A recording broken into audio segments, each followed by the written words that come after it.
নমস্কার। আমি পরমাশিস ঘোষরায়। আমি প্রতিদিনকার মতো আজকেও চলে এসেছি আমার নিজস্ব ইউটিউব চ্যানেল ভয়েস অফ পরমাশিসের পেজে আপনাদের সামনে কিছু আমার মনের অভিব্যক্তি, কিছু কথা, কিছু প্রশ্ন আপনাদের সামনে তুলে ধরব। আমি আগেও বলেছি যে আমার ইউটিউব চ্যানেল খোলার একটাই কারণ, আমি 2 দশকেরও বেশি সময় ধরে আন্তর্জাতিক গণমাধ্যমের সঙ্গে যুক্ত, কিন্তু পেশাগত কারণে আমি সবসময় মন খুলে কথা বলতে পারি না। এখন একটা সময় এসেছে, আমার মনে হয় আমার নিজস্ব একটা প্ল্যাটফর্ম থাকলে আমি কিছু কথা আপনাদের সঙ্গে শেয়ার করতে পারবো, বলতে পারবো, আপনাদের পরামর্শ নিতে পারবো, আপনাদের সমালোচনা গ্রহণ করতে পারবো। আপনাদের সমালোচনায় হয়তো আমি নিজেকে আত্মসমালোচনার মধ্যে দিয়ে নিজেকে ঋদ্ধ করতে পারবো। তো আজকে যে বিষয়টা আমি নিয়ে আলোচনা করব, যে বিষয়টা হচ্ছে যে আপনাদের কাছে একটা প্রশ্ন রাখি যে আমার ক্ষমতা থাকলেই কি আমাকে দাদাগিরি দেখাতে হবে? সেই দাদাগিরি যদি আমি নেতৃত্ব দিয়ে মীমাংসার জায়গায় নিয়ে আসতে পারি, তাহলে তো পৃথিবীতে শান্তি নেমে আসতে পারে। ভারত এবং পাকিস্তানের অপারেশন সিঁদুরের সময় মার্কিন যুক্তরাষ্ট্র সরকার, অর্থাৎ ডোনাল্ড ট্রাম্প মার্কিন প্রেসিডেন্ট, যে ভূমিকার কথা তিনি জানিয়েছিলেন, বলেছিলেন, অবশ্যই কার জিত কার হার আমি তাতে যাব না, উভয় পক্ষেরই আমাদের ক্ষতি, কিন্তু ভারত সরকারের স্ট্যান্ড পয়েন্ট ছিল সন্ত্রাসবাদের বিরুদ্ধে লড়াই। কেন সন্ত্রাসবাদের বিরুদ্ধে লড়াই? আমরা দেখেছি 22 এপ্রিল কি হয়েছে।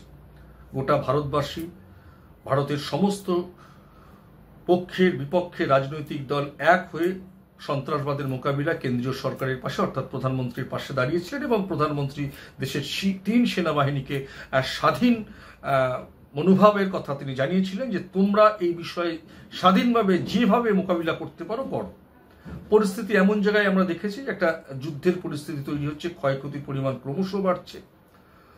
দক্ষিণ এশিয়ার আমাদের এই দেশের মধ্যে ভারত পাকিস্তান সম্পর্কের একটা অবনতির জায়গায় চলে যাচ্ছে, ধ্বংস হচ্ছে। বিভিন্ন গণমাধ্যম বিভিন্নভাবে প্ররোচনামূলক তথ্য প্রেরণ করছে, সেটা আমরা দেখেছি। একটা অস্থির পরিস্থিতি, সে অস্থির পরিস্থিতি কিন্তু একটা সুস্থির জায়গায় এসেছে। কিন্তু এই মুহূর্তে ইসরায়েল এবং ইরানের যে পরিস্থিতি তৈরি হয়েছে, সেই জায়গায় দাঁড়িয়ে যারা প্রথম সারির, বিশ্বের প্রথম সারির উন্নয়নশীল দেশ, ক্ষমতাধর রাষ্ট্র, তাদের ভূমিকা আমরা কি দেখছি? সরাসরি আমি বলছি, ডোনাল্ড ট্রাম্পের ভূমিকা। আমার তো মনে হয়েছে এই ভূমিকার মধ্যে কোথাও একটা দ্বিচারিতা রয়েছে। আমি ইসরায়েলের পক্ষ নিলাম, আমি ইরানের বিপক্ষে গেলাম। তুমি ভুল করছো, ও ঠিক করছে, আমি ওর পক্ষে।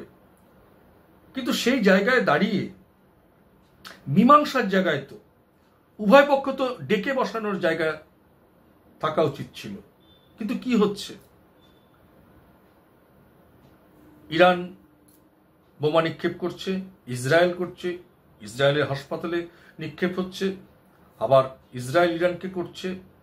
আমি ইসরায়েলের পক্ষ নিচ্ছি। একবার আমি বলছি 2 সপ্তাহ পর আমরা জবাব দেবো, কি করব? 72 ঘন্টাও কাটছে না, বোমা নিক্ষেপ হয়ে যাচ্ছে ইরানের পারমাণবিক কেন্দ্রে। গণমাধ্যম থেকেই আমরা জানছি ইরান আবার আজকে নাকি মার্কিন সাবমেরিনে বোমা নিক্ষেপ করেছে। সত্য মিথ্যা কিছু জানি না, মিডিয়ায় বলছে, আমরা দেখছি, গণমাধ্যমে দেখছি। কিন্তু বুকে হাত রেখে বলুন তো, যে পরিস্থিতি দাঁড়াচ্ছে, যে ঘোরালো পরিস্থিতি দাঁড়াচ্ছে, আমরা কি নির্বিঘ্নে এই পরিস্থিতি চললে আগামী দিন 15-1 মাসের মধ্যে কি আমরা খুব সুস্থির, খুব শান্তির পরিবেশ পাবো এই ভারতের মাটিতে, এই পশ্চিমবঙ্গের মাটিতে, এই কলকাতার মাটিতে?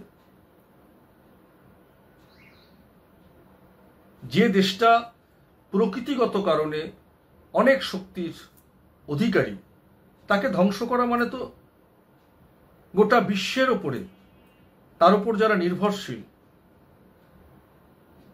আমরা কি পেট্রোলিয়াম জাত দ্রব্য থেকে নিজেদেরকে বিরত রাখতে পারি? ভারত কত পরিমাণ পেট্রোলিয়াম জাত দ্রব্য আমদানি করে? আমাদের দেশে যা চাহিদা, তার প্রায় 75 থেকে 80% আমরা কোন দেশ থেকে নিয়ে আমরা জানি সেটা। আপনি স্বার্থের কথা বলবেন, অবশ্যই মধ্যপ্রাচ্যের যে ঘটনা ঘটছে তাতে দক্ষিণ এশিয়া যেভাবে এফেক্টেড হবে, পশ্চিম দুনিয়াও কি ছাড় পাবে? মার্কিন সরকার যদি ইসরায়েলের পক্ষ নেয়, রাশিয়া তো কারো পক্ষ নেবে, চীনও তো কারো পক্ষ নেবে, ভারত কারো পক্ষ নেবে না। ভারত স্ট্যান্ড পয়েন্টে থাকবে। অহিংসার দেশ, মহাত্মা গান্ধীর দেশ। ইরানের সঙ্গেও আমাদের ঐতিহাসিক সম্পর্ক, ইসরায়েলের সঙ্গেও আমাদের প্রযুক্তিগত সব দিক থেকে সুনিবিড় সম্পর্ক। আমাদের কি দায় বা দায়িত্ব নেই এই বিষয়টা ড্রোনে নয়, আলোচনায়? আগের দিন আমি বলেছি, আলোচনায়, সংলাপের মধ্য দিয়ে, কূটনৈতিক পরিবেশের মধ্য দিয়ে এটা কি মিটিয়ে নেওয়া যায় না?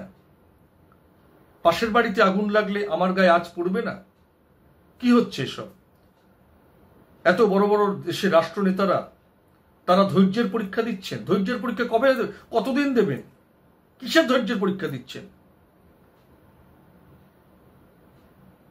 কত বিলিয়ন বিলিয়ন ডলার ক্ষতি হয়ে যাচ্ছে, নষ্ট হয়ে যাচ্ছে, ধ্বংসের নামে বিলিয়ন বিলিয়ন ডলার। সেগুলো গোটা বিশ্বের কোনো কল্যাণকর কাজে কি ব্যবহার করা যায় না? নাকি আমার ক্ষমতা আছে বলে আমি দাদাগিরি দেখাবো, আমি কাউকে দমিয়ে দেওয়ার চেষ্টা করব? সবাই যখন, সব নরমরা যখন একত্রিত হবে, তখন তো সেও তো গরমে পরিণত হবে। একবার কি ভেবে দেখুন, গোটা বিশ্বের বড় বড় রাষ্ট্রনায়করা ক্ষমতা থাকলেই যে ক্ষমতা দেখাতে হবে তা নয়, ডলার থাকলেই যে বিলিয়ন বিলিয়ন ডলার খরচা করব ওকে ধ্বংস করার জন্য, ওকে পরাস্ত করার জন্য, ওকে আমার গ্রিপে আনার জন্য, যেটা আলোচনায় মিটে যায়। রাষ্ট্রসংঘ তাকে শঙ্কা প্রকাশ করেছে। আমরা কি রাষ্ট্রসংঘকে অস্বীকার করতে পারি? জানি না কি হচ্ছে। অনেক প্রশ্ন, অনেক ব্যথা। আজকের পৃথিবীর বুকে দাঁড়িয়ে শিক্ষিত সমাজ, উন্নত সমাজ, টেকনিক্যালি সাউন্ড সমাজ, গোটা বিশ্বের উন্নয়নশীল দেশের রাষ্ট্রনায়করা তাদের বুদ্ধি এখন হাঁটুতে এসে ঠেকেছে কিনা প্রশ্ন থাকলো। যুদ্ধ নয়, শান্তি চাই। আমরা শৈশব, কৈশোর, যৌবন, স্কুল জীবন, ছাত্র জীবন আমরা শুনে এসেছি, যুদ্ধ নয়, শান্তি চাই। সেই শান্তি চাইতে গিয়ে কি যুদ্ধ বাঁধানোর কথা আমরা ভাবছি? ইসরায়েল ইরানের মধ্যে যুদ্ধ হলো, রাশিয়া ইউক্রেনের মধ্যে যুদ্ধ হলো, তাতে কি আমাদের গায়ে আঁচ পড়বে না? ভাবুন একবার। প্রত্যেকের জায়গায় আজকে দিনের সকলের হাতে সোশ্যাল মিডিয়া, মুঠো ফোন আছে। সকলে প্রতিবাদে সোচ্চার হন। কে ভালো কে মন্দ সেটা আলোচনার টেবিলে মীমাংসা করার জায়গা তৈরি করুন।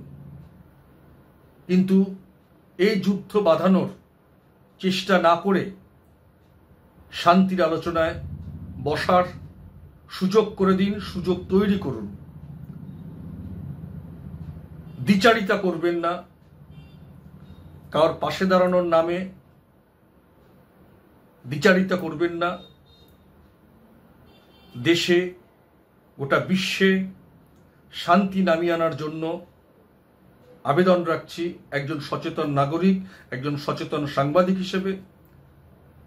সকালবেলা ঘুম থেকে উঠলে আগামীকাল কি দেখবো জানি না, আবার কোন নতুন তথ্য আসবে। ক্ষমতার রাষ্ট্র নায়করা তারা আবার কোন কৌশলে কাকে কতটা পরাস্ত করা যায়, কাকে কতটা গ্রিপে আনা যায়, ক্ষমতা দেখানোর জন্য আর কি প্রদর্শন করবে জানি না। আবেদন থাকলো, অনুরোধ থাকলো, প্রতিবাদ থাকলো এই যুদ্ধের বিরুদ্ধে। শান্তির সপক্ষে সমস্ত বিশ্ব নাগরিক কথা বলুন। আমার এই ইউটিউব চ্যানেল থেকে সমাজ মাধ্যমে যারা আমাকে দেখেন সকলের কাছে এই স্বনির্বন্ধ অনুরোধ থাকলো, প্রতিবাদে গর্জে উঠুন নিজ নিজ জায়গা থেকে।